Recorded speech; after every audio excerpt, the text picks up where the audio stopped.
Mr. Deputy Chairman, sir, before adjournment, I was dealing with the question of selection and appointment of judges and the part the government was playing in the matter. I pointed out how the government had been discriminatory in such matters. I would beg of you to ask the Honourable Minister not to evade the issue that I have raised because there is a tendency on the part of the government to evade certain issues involving principles whenever they have no straight answers to give.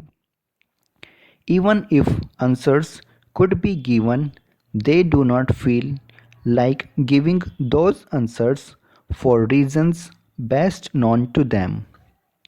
Now, my allegation has been this, and to the best of my knowledge, everything is true.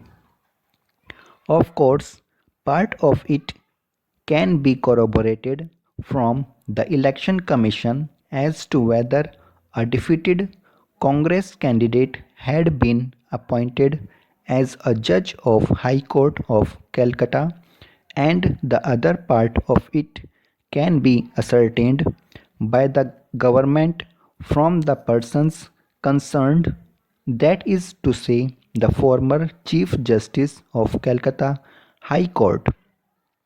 Now, the point that I want to make is this. When the Chief Justice had recommended somebody, that recommendation should not be set aside on the basis of a police report.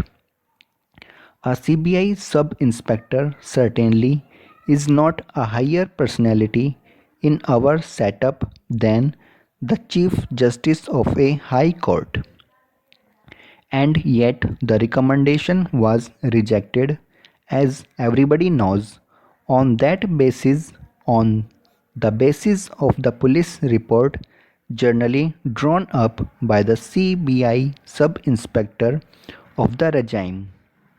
Now, sir, in the matter of selection of High Court judges, extreme care should be taken so that no extraneous considerations come in.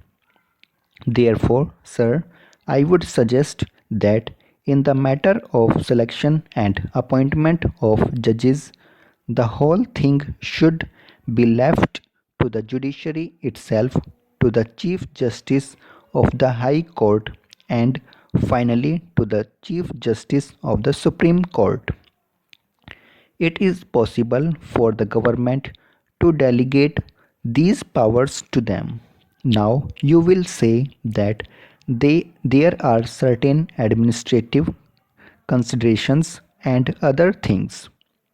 They can come into the picture if it is a question of appointment of an officer or a district judge by promotion to the High Court bench, but in other matters, the High Courts generally know what is to be done. The president, being the head of the state, comes into the picture, and the administration is involved in that way. But the cabinet or the council of ministers should never enter into the picture as far as such matters are concerned. Let there be discussion about such matters so that we can arrive at certain arrangements. Why I say this is because otherwise there will be no protection against discrimination, there will be no protection against mischoice, and there will be no protection against certain extraneous considerations influencing such appointments. Now, sir, I am not at all making any point against the Congress government as such. I am only dealing with the question of principle. It may be a Congress government, or it may be any other government. For instance, in Kerala, there is that communist led government, and in other states, it is the Congress government. I am not going into all that.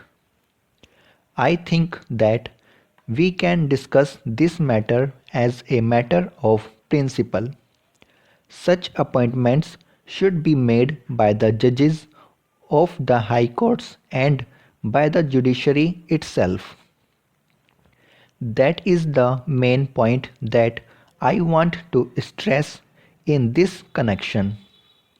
We have seen that not only the defeated candidates but sometimes some active politicians also, whom the ruling party cannot otherwise oblige, are appointed as judges.